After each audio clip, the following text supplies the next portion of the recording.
말씀의 제목은 영생입니다. 한번 따라해 보세요. 영생. 영생. 여러분, 예수님을 믿으면 죄 사함 받죠? 그리고 죄 사함 받은 다음에 이제 프로세스를 생각해 보는 거예요. 구원의 프로세스를.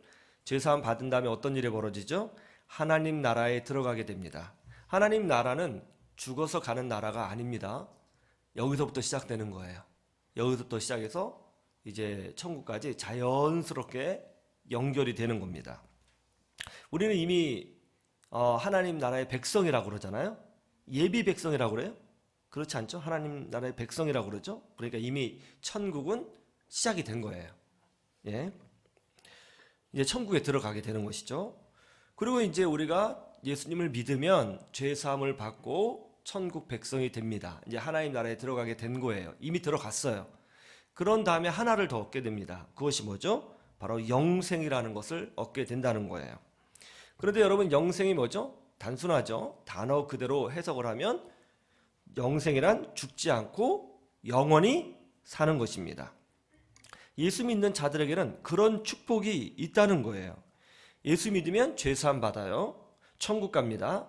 그런 후에 그곳에서, 천국에서 이제 우리가 천국에 또 가잖아요. 기다리고 있다가 스탠바이 하고 있다가 주님이 재림하실 때 우리는 주님과 같이 이 땅에 다시 내려오게 돼요. 그리고 육신의 부활을 얻게 됩니다.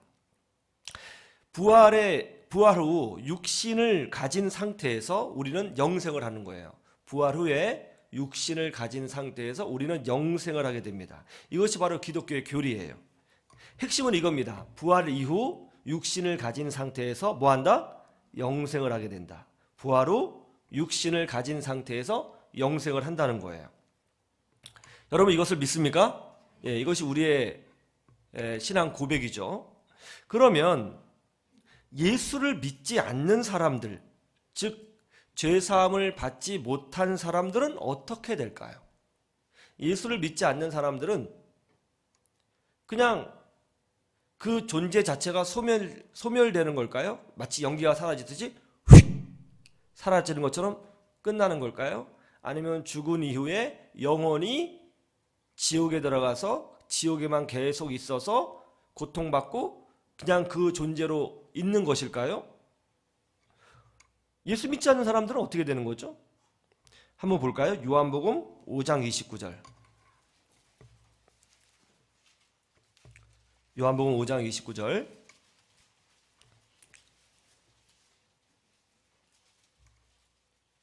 요한복음 5장 29절. 같이 볼까요? 시작. 선한 일을 행한 자는 생명의 부활로, 악한 일을 행한 자는 심판의 부활로 나오리라. 보셨죠? 선한 일을 행한 자는 복음을 받아들이는 것입니다. 예수님을 믿는 거예요. 하나님의 일은 곧 예수 그리스도를 나의 구주로 영접하는 일이 되는 것입니다. 그것이 하나님의 일의 핵심이에요. 즉 복음을 받아들인 자는 예수님을 믿는 자들인데 그런 사람들은 부활을 하게 된다는 것입니다. 그런데 우리만 부활하는 게 아니라는 것이죠. 뭐라고 되어 있죠? 악한 일을 행한 자도 어떻게 돼요? 부활하게 된다는 거예요. 그러니까 예수님을 믿는 사람도 부활하여 영생하고 예수 믿지 않는 사람들도 부활하여 영생하는 거예요. 이거 놀랍죠? 예수님을 믿는 사람이나 믿지 않는 사람이나 똑같이 부활하고 소멸되지 않고 영원히 존재해요. 영원히 삽니다. 물론 차이는 있죠. 예수 믿는 자는 생명의 부활로 나오고 악을 행한 자는 심판의 부활로 나온다는 것이죠. 어찌 되었든지 간에 중요한 건 이거예요. 예수를 믿는 사람이나 예수를 믿지 않는 사람이나 신자나 불신자나 동일하게 부활을 하게 된다는 것이고 둘 다 똑같이 육신을 입게 되고 영원히 존재하게 된다는 거예요. 그런 면에서는 똑같습니다. 마가복음 9장 47절에서 49절을 보세요. 마가복음 9장 47절에서 49절.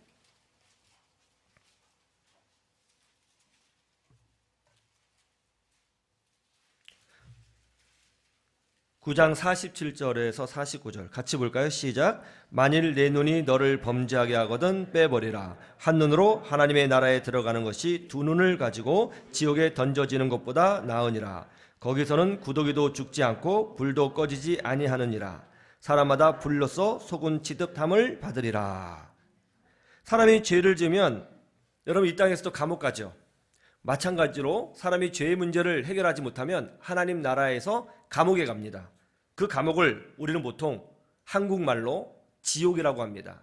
한국말의 지옥은 땅의 감옥이라는 뜻이죠. 땅 지하 감옥이라는 뜻이에요. 그러나 나라마다 지옥에 대한 표현이 다르죠. 영어로는 hell이라고 하기도 하고, 또는 성경 원에 보면 게헨나라고 하기도 하고 다르지만 어쨌든 개념은 똑같아요. 갇힌다는 거예요. 감옥에 가는 거예요. 죄를 지었으니까 감옥에 가는 것이죠. 그런데 이 지옥은 어떤 일이 벌어진다는 거예요? 심판은 있는데, 고통이 있는데 구더기도 죽지 않는다는 거예요. 소멸되지 않습니다. 존재가. 그러니까는 이 구더기도 죽지 않는다라고 말씀하신 것은 어떤 특정 핵심을 강조하는 거예요. 소멸되지 않는다. 구더기가 제일 약한 존재잖아요. 그죠? 그런 약한 존재도 죽지 않는다. 소멸되지 않는다. 그러니까 지옥에 들어간 분들도 사라지거나 혹은 그 존재가 연기처럼 휙 소멸되거나 하는 것이 아니라 죽지 않는 상태로 영생하면서 고통 가운데 있게 된다는 것이죠. 그러면 예수님을 믿어서 죄의 문제를 해결받은 사람도 영생하고 죄를 지어서 하나님의 심판을 받는 사람도 영생한다면 이 둘이 같은 영생일까요? 다른 영생일까요? 어떻게 생각하세요? 똑같이 영생이라고 부를 수 있어요? 분명히 다르죠. 지옥에 사는 영생은 살아도 사는 것이 아닙니다. 그런 노래 있죠? 웃어도 웃는 게 아니야. 그죠? 웃지만 웃는 게 아닙니다. 살아도 살았다고 말할 수 없는 삶. 여러분, 그것은 우리를 영생이라고 부르지 않죠.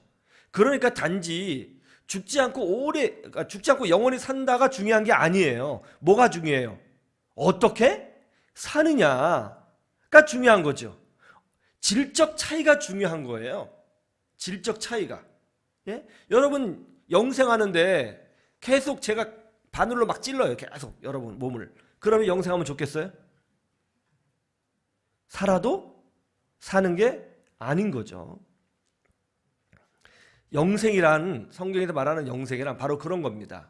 그냥 죽지 않고 영원히 산다. 그런 개념이 아닌 거예요. 이제 성경에서 말하는 영생은. 그죠? 그러니까 성경에서 말하는 영생은, 그러니까 우리 불신자 보고 영생한다고 그러지 않아요. 왜냐하면 그 삶은 존재가 영원하긴 하지만 가치가 없고 삶의 질이 매우 너무 절망스러우며 또 뭐예요? 심판 가운데 있는 것이기 때문에 그걸 영생이라고 부르지 않습니다. 그러면 성경에서 말하는 영생은 뭔지 이제 아시겠죠? 단지 죽지 않고 오래 산다는 개념이 아니라 그 안에는 뭐가 있어요? 복됨과 기쁨과 즐거움과 승리와 찬미가 들어있는 개념이라는 것을 알 수 있는 거예요. 이제 좀 아시겠죠? 모르시겠어요? 처음부터 다시 시작할게요. 아시겠어요? 그러면 우리 예수 믿는 사람들이 누리는 영생은 어떤 영생일까요? 오늘 본문이 그거를 말씀해주고 있는 것입니다. 첫 번째 뭐냐면 하나님과 깊은 사귐이 있는 영생이라는 거예요.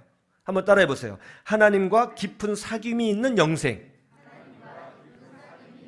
오늘 본문 읽었지만 다시 한번 읽어보죠. 시작. 영생은 곧 유일하신 참 하나님과 그가 보내신 자 예수 그리스도를 아는 것이니이다. 영생이 뭐라고 하죠? 하나님과 예수님을 아는 것이라고 설명하고 있습니다. 여기서 영생은 그냥 죽지 않고 영원히 사는 것이라고 설명하고 있지 않아요. 영생은 죽지 않고 영원히 사는 것이 아니라, 그런 정도가 아니라 하나님과 예수님을 아는 것이라고 표현하고 있습니다. 어차피 영생이라는 것은요, 예수를 믿으나 믿지 않으나 똑같습니다. 단지 시간적으로 영원히 존재하는 것을 말하는 것이 아니에요. 둘 다 똑같으니까 차별점이 없잖아요. 그러니까 성경에서 말하는 영생은 그런 시간의 영원성에 대한 강조가 아니라 그 내용이 뭐냐를 강조하고 있는 거예요. 그러니까 영생은 뭐냐? 하나님과 누구를 아는 것이라? 예수님을 아는 것이라고 설명하고 있어요. 여기서 안다, 안다. 이게 무슨 뜻일까요? 안다. 우리나라 사람들이 외국 사람 만나면 요즘 이런 얘기를 많이 합니다. 외국인을 만나면 이제 우리나라에 대한 자부심이 있잖아요. 뭐라고 얘기하면 Do you know BTS? 이렇게 얘기하죠. 이런 말도 하죠. Do you know 김치? 이렇게 하죠. 예? 이제 우리가 듣고 싶은 말이 있어요. 야, BTS 우리나라 가수야. 요새 김치가 세계적인 음식이 되었는데 그거 우리 거야. 그거 알아? 그러고 싶은 거죠. 그래서 Do you know BTS? 이렇게 하는 거죠. 그러면 외국인들이 대부분 뭐라고 답변해요? No라고 답변합니다. No라고 해요. 그러면 우리는 정말 분노하죠. 그때부터요. 아니 어떻게 BTS 몰라요? 어떻게 김치 몰라요? 분노를 하는 거죠. 그런데 놀라운 것은 외국인들은 이미 김치도 알고 있고 BTS도 알고 있다는 거예요. 그럼에도 불구하고 모른다고 답변하는 거예요. 왜 모른다고 답변할까요? 질문이 잘못됐기 때문에 그런 거예요. Do you know BTS? 라는 뜻은 뭐냐면 당신은 개인적으로 BTS하고 사귀어서 BTS가 어떤 성격을 갖고 있고 뭘 먹고 뭘 좋아하는지 잘 아세요? 라는 뜻이에요. 그러니까 자기는 BTS하고 사귀어 본 적이 없잖아요. 노래는 들어본 적이 있어도. 그러니까 몰라요 라고 답변을 하는 겁니다. 그러면 어떻게 질문해야 되는 것이죠? 그럼 이렇게 질문해야 되는 거죠. 원래는요. Do you know BTS? 라고 하면 안 되고 Have you ever heard of BTS? BTS에 대해서 들어보셨나요? 라고 질문을 해야 되는 거예요. 그죠? 그러면 외국인들이 예, BTS에 대해서 들어봤습니다 라고 답변을 하는 것이죠. 그래서 외국인들에게 영어로 말을 할 때는 안다라고 하는 know라는 단어를 쉽게 쓰면 안 되는 거예요. 이 know라는 단어 뭐냐면 체험해서 안다라는 뜻이에요. 김치를 먹어봐서 안다 할 때 I know 김치 하는 거예요. 알겠죠?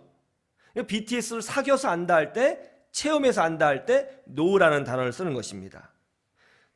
안다가 우리랑 개념이 좀 다른 거예요. 누가복음 1장 34절을 보세요.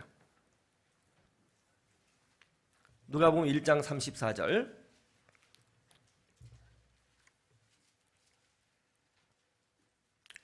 누가복음 1장 34절.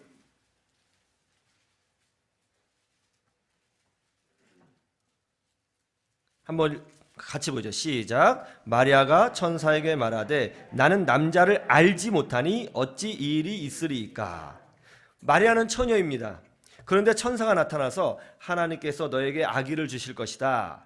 네가 아이를 낳을 것이다. 그렇게 전해줬단 말이죠. 그러자 마리아가 뭐라 그래요? 나는 남자를 알지 못합니다 라고 답변을 했다는 겁니다. 여기서 남자를 알지 못한다는 것이 무슨 뜻일까요? 남자라는 동물? 그것이 뭔지 난 몰라요. 한 번도 이 지구상에서 남자 본 적 없어요. 그런 뜻인가요? 남자를 지식적으로 알지 못해요. 남자 어떻게 생겼지? 남자라는 게 뭐지? 코끼리처럼 생겼나? 그런 뜻이 아니에요. 지식적인 걸 물어보는 것이 아닙니다. 이거는 남자를 알지 못한다는 것은 남자를 사귀지 않았다. 남자랑 뭐예요? 연애를 해보지 않았다. 그런 의미인 것이죠. 남자를 경험해보지 않았다. 경험적 측면을 얘기하는 거예요. 지식적 측면을 말하는 것이 아닙니다. 지식이 아니고 정보가 아니고 경험을 말하는 거예요. 그래요, 안 그래요? 저는 남자를 알지 못해요. 그러면 천사가 이제 성경을 펴고 백과사전을 펴서 남자의 골격 구조, 남자의 골반, 신체 구조의 다름, 그런 걸 설명하는 게 아니잖아요. 여기서 남자를 모른다는 건 뭐예요? 남자를 체험하지 못했다, 경험하지 못했다라는 것을 의미하는 것이죠. 그러니까 안다라는 것은 지식으로 아는 것을 말하는 것이 아니라 체험했냐 체험하지 못했느냐의 개념인 거예요. 유럽이나 이 중동의 개념은. 아시겠어요? 그죠? 우리나라 말은 뭐 두 개가 다 되죠. 안다라고 그랬을 때 체험을 강조할 수도 있고 그냥 아는 것일 수도 있고. 그렇죠. 예를 들어서 여러분 뭐 제가 얘기할 때 여러분 문재인 대통령 아세요? 다 알잖아요. 그죠? 사귀어 봤어요? 그건 아니잖아요. 요런 우리나라만의 애매함이 있는 거죠. 예? 아시겠어요? 그러니까 여기서 안다라는 것은 체험했냐 경험했느냐를 말하는 거예요. 그러면 이제 영생은 하나님과 예수님을 아는 것이라고 하는 이 내용을 우리는 충분히 해석할 수 있습니다. 그 뜻이 뭐죠? 영생은 하나님과 예수님과 깊이 사귀며 영원히 사는 삶이라는 것을 알 수 있는 것이죠. 아시겠죠? 영생이란 뭐냐? 하나님과 예수님과 깊이 사귀면서 하나님을 체험하고 경험하고 누리는 그런 삶을 말하고 있다는 것을 우리는 이제 다 쉽게 이 본문을 해석할 수 있게 된 겁니다. 여러분, 이런 찬양을 우리가 부르게 되는 것이죠. 내 영혼이 은총 입어 중한 죄짐 벗고 보니 슬픔 많은 이 세상도 천국으로 화하도다. 할렐루야 찬양하세. 내 모든 죄 사함 받고. 그 다음부터 중요해요. 다 같이 시작. 주 예수와 동행하니 그 어디나 하늘나라. 주 예수와 동행하니, 그냥 예수님하고 손잡고만 걸어 다닌다는 뜻일까요? 아무 말도 안 해요. 손잡고 그냥 동행만 해. 수행원처럼. 그런 뜻이 아니죠. 주 예수와 동행한다는 것은 사귄다 라는 뜻인 겁니다. 주님과 사귀면서 살다 보니까 내가 뭐예요? 탄광에 있어도 거기가 천국 같은 느낌을 받고, 사막에 있어도 천국 같은 그런 행복함을 누리게 되고, 어려움 가운데 있고 고난 가운데 있고 절망 가운데 있고 홀로 외롭게 있다 할지라도 그런 것이 경험되지 않고 하나님 때문에, 하나님으로 말미암아 기쁨을 누리고 안식을 누리고 천국 같은 그런 은혜를 누리며 산다는 것을 노래로 지금 표현하고 있는 거잖아요. 이걸 영생이라고 한다는 거예요. 창세기 39장 2절을 보세요. 창세기 39장 2절. 오늘 영생에 대한 개념을 확실히 잡고 가세요. 예. 그 뒤에 그 중간고사 시험지 마련해 놨으니까 테스트 하신 분만 나가시는 거고요. 못 하시는 분은 나머지 공부합니다. 예. 창세기 39장 2절 같이 볼까요? 시작. 여호와께서 요셉과 함께 하심으로 그가 형통한 자가 되어 그의 주인 애굽 사람의 집에 있으니. 요셉이 노예로 끌려갔어요. 그런데 하나님이 요셉과 어떻게 했어요? 함께 하셨죠. 그러니까 얼마나 놀라운 축복이 일어나는지 요셉이 하는 일마다 다 형통하고 잘 되는 거예요. 요셉의 주인인 보디발이 보니까 요셉은 특별한 아이입니다. 이 아이에게 뭐가 복이 있어요. 그래서 노예인 요셉을 자기의 비소로 삼아버립니다. 일만 맡기면 다 축복을 받으니까 말이죠. 구약 성경에 보면 이스라엘 백성이 하나님께 구하는 최고의 간구가 뭔지 아세요? 주여 우리와 함께하여 주옵소서, 이거예요. 함께 해달라. 왜 그러냐면 하나님이 함께 하시면 전쟁에서 승리합니다. 하나님이 함께 하시면 절망이 희망이 됩니다. 하나님이 함께 하시면 능력이 나타납니다. 하나님이 함께 하시면 축복이 일어납니다. 하나님 함께 해달라는 것이죠. 그런데 오늘 말씀 영생은, 우리가 누리고 있는, 여러분이 지금 경험하고 있는 영생은 뭐라고 말씀하고 있어요? 이 영생은, 여러분이 경험하는 삶은 단지 하나님이 함께 하시는 정도가 아니라 하나님과 사귀어서 아주 친한 상태를 누리고 있다고 설명하고 있는 거예요. 오늘날 많은 기독교인들이 여기에 대해서 잘 모릅니다. 배워본 적이 없거든요. 하나님이 함께 하시는 정도가 아니라는 거예요. 사귄다는 거예요. 이건 정말 대단한 거예요.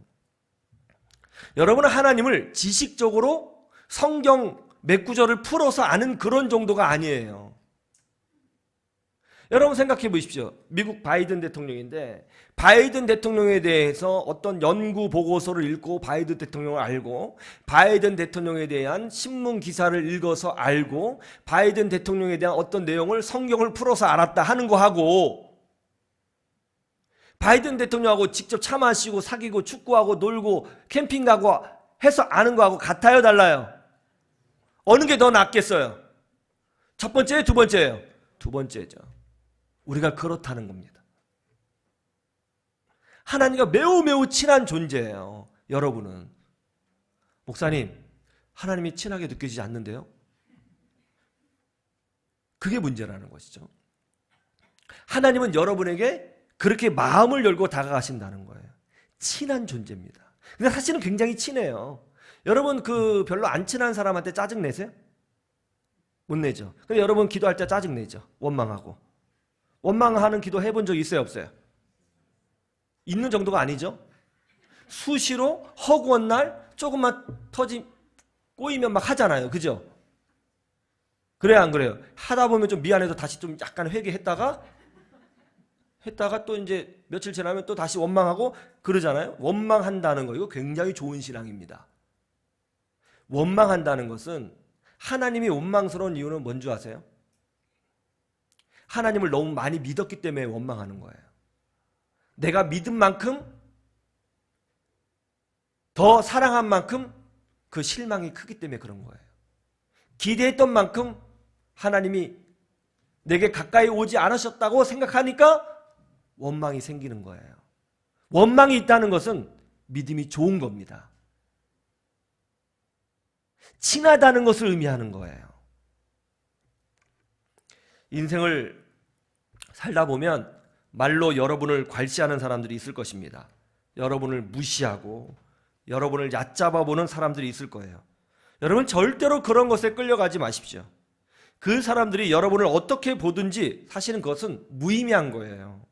중요한 건 뭐죠? 하나님이 나를 어떻게 보시느냐가 훨씬 더 중요한 겁니다. 여러분은 하나님과 사귀며 사는 복된 존재인 것입니다. 하나님이 아끼시는 존재인 거죠. 그래서 여러분이 기도하면 하나님이 들어주시고 응답해 주시고 위로해 주시고 붙들어 주시고 함께해 주시는 것입니다. 우리가 그런 존재라고 지금 성경이 설명하고 있는 거예요. 정말 대단하지 않아요? 그런데 왜 자꾸 사람의 소리에 흔들리는 거예요? 환경에 지배되는 것입니까? 그런 소리 다 무시하십시오. 다 무시하세요. 그런 소리는요. 나는 하나님과 특별한 관계에 있는 사람이다. 나는 하나님과 사귀는 사람이다. 하나님이 나를 아시고 나는 하나님께 원망도 할 수 있는 그런 사람이다. 이 진리로 승리하시기를 주님의 이름으로 축원합니다. 두 번째는 영생이란 어떤 영생이냐? 하나님의 사랑을 경험하고 누리는 영생이라는 거예요. 한번 따라해 보세요. 하나님의 사랑을 경험하고 누리는 영생. 오늘 본문 말씀하고 비슷한 말씀이 구약에 나오는데 호세아서 6장 6절에 한번 찾아보세요. 호세아서 6장 6절.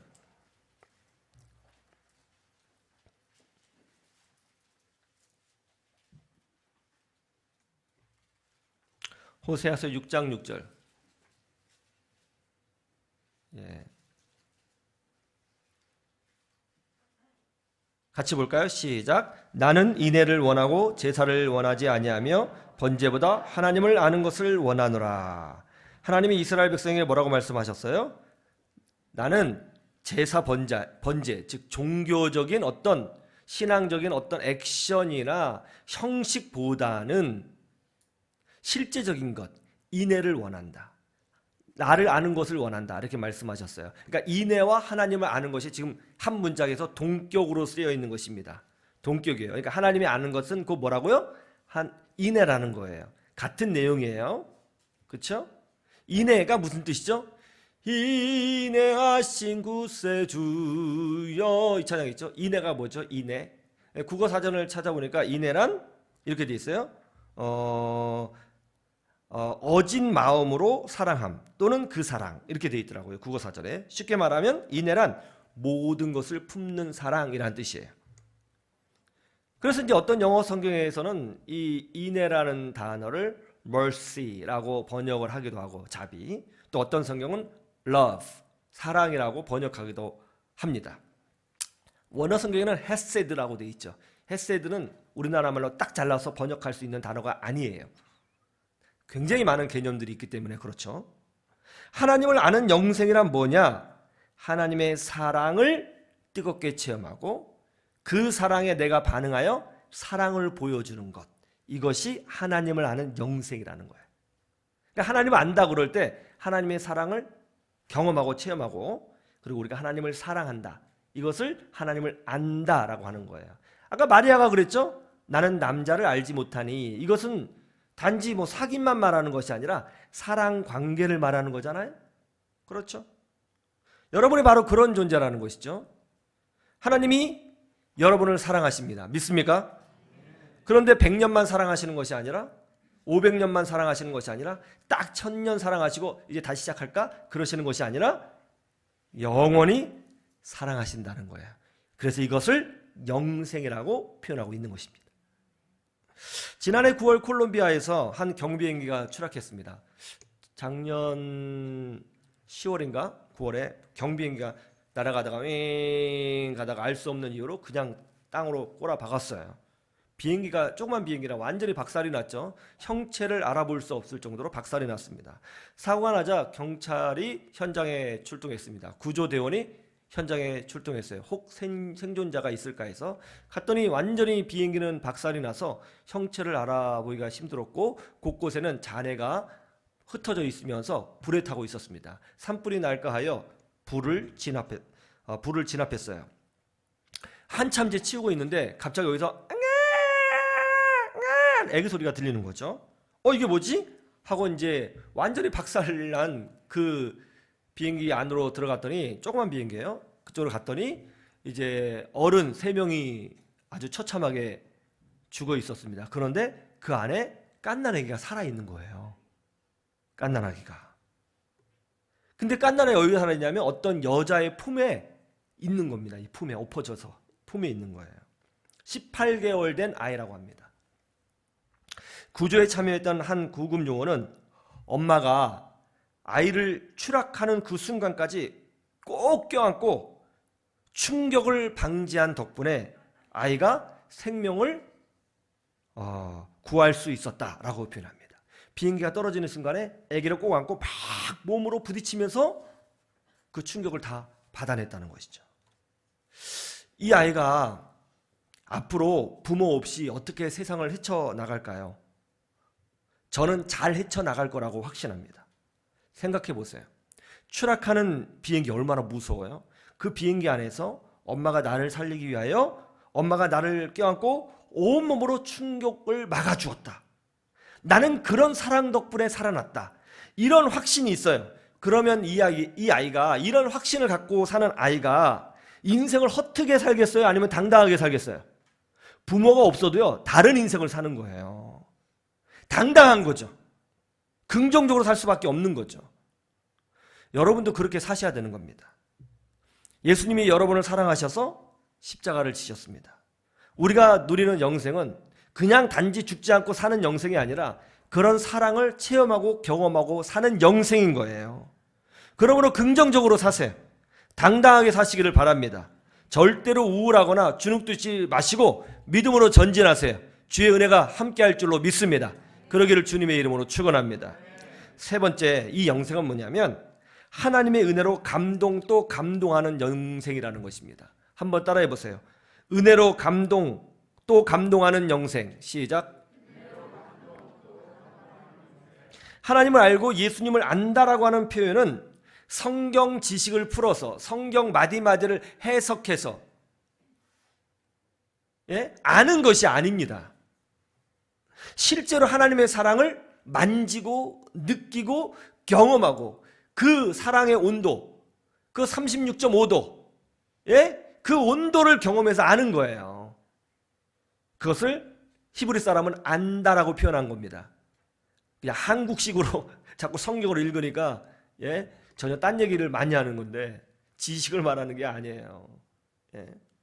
옆집 그 같은 동 옆집 아이가 나 이 아줌마 알아요 하는 거하고 내 자식이 엄마 알아요 하는 거 같아요? 그 옆집 애가 나 아줌마 알아요 그럼 뭐라고 그래요? 네가 뭘 알아? 그럴 거 아니에요. 신문에서 봤어요. 그거 아는 거 아니죠. 그렇죠? 하나님의 은혜로 감동하는 삶, 이걸 영생이라고 그런다 이거예요. 영원히 사는데 우리는 계속 감동을 받게 돼요. 왜냐하면 하나님의 간섭하심과 하나님의 은혜와 하나님의 사랑을 계속 체험하고 하나님의 기적을 체험하기 때문에 하나님이 이런 분이었어? 하고 또 배우는 거예요. 그러니까 하나님을 아는 지식이 성경 지식을 풀어서 그런 게 아니고, 예? 하나님이 이런 분이었어? 이게 전부가 아니었어? 하나님이 주신 사랑이 이게 전부가 아니었어? 그 다음에 또 감동해. 이게 전부가 아니었네? 더 있어? 계속. 저 우주를 보세요. 하나님이 조그마신 분이에요? 극동방송 김정한 목사님은 수원의 한 가난한 집에 소년이었습니다. 가난한 집안의 아이였어요. 집이 가난해서 수원에 있는 미군 부대에 들어가 미군의 군화를 닦아주고 막사를 청소해주는 소년으로 살았습니다. 그런데 어느 날 김장한 목사님을 유심히 지켜본 한 미국인이 너 내가 유학 보내줄까? 이렇게 말을 하더라는 거예요. 이거 기적 같은 일이죠. 더군다나 그분은 예수님을 알지 못하는 분이었어요. 유학을 보내주겠다는 거예요. 자기 돈으로. 그래서 그분의 도움을 받아 미국으로 유학을 가게 된 거예요. 좋은 학교를 졸업하고 대학에 들어갔는데 그 대학이 기독교 대학이었습니다. 거기서 철저히 신앙훈련을 받습니다. 그리고 미국 여성을 만나 결혼을 하게 되죠. 이제 목사 안수를 받고 모든 공부를 마치고 한국으로 돌아왔습니다. 그런데 그때 그것이 전부가 아니었어요. 그런데 그때 마침 한국에 빌리 그레이엄 목사님이 오셨는데 여의도에서 집회를 하신 거예요. 그때 모인 성도가 100만 명이었습니다. 온전히 통역해 줄 사람이 필요했습니다. 거기서 김장한 목사님이 초대를 받은 거예요. 그 자리에서 통역을 했습니다. 통역을 얼마나 잘하셨는지 사람들이 빌리 그레이엄 목사님을 쳐다본 게 아니라 김장한 목사님 쳐다봤다고 그러잖아요.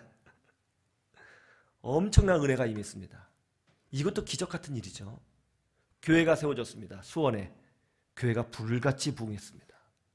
그리고 지금은 한국교회 한국교계의 어르신으로서, 영적인 어르신으로서, 또 한국과 미국의 관계를 조율하는 또 리더로서 정말 멋지게 쓰임받고 있어요. 그래서 김장한 목사님이 그런 말씀을 잘 하시더라고요. 목사님의 인생을 쫙 돌이켜보니까 계속 하나님이 주시는 감동이 끝나지 않고 계속 일어나는 거예요. 그래서 이런 말씀을 많이 하세요. 사람이 사람을 만나면 역사가 일어나고 사람이 하나님을 만나면 기적이 일어난다. 여러분, 우리도 마찬가지라고 저는 생각합니다. 여러분, 하나님의 은혜를 누리고 계십니까? 이게 전부가 아니라는 거예요. 주실 것이 더 있어요. 보여주실 것이 더 있습니다. 우리는 끊임없이 하나님을 경험하고 체험하며 살아가게 될 것입니다. 이것을 영생이라고 하는 거예요. 믿음의 사람들은 살면 살수록 하나님에게 감동하게 될 것이고 내 인생을 바꿔주시고 더 큰 것으로 채워주시고 더 좋은 것으로 인도해 주시는 목자 되신 하나님을 경험하게 되는 거예요. 그래서 우리는 살면 살수록, 믿음으로 살면 살수록 간증거리가 생생하게 우리 삶 가운데 채워지게 되는 것입니다. 우리는 이미 영생을 살고 있습니다. 이제 시작했어요. 여러분이 경험하고 있는 거잖아요. 단지 영원히 사는 정도가 아니라 하나님을 경험하고 체험하고 하나님 때문에 전율합니다. 이것을 성경은 영생이라고 말하고 있는 것입니다. 이 복된 은혜를 여러분 다 누리시기를 주님의 이름으로 축원합니다. 축원합니다.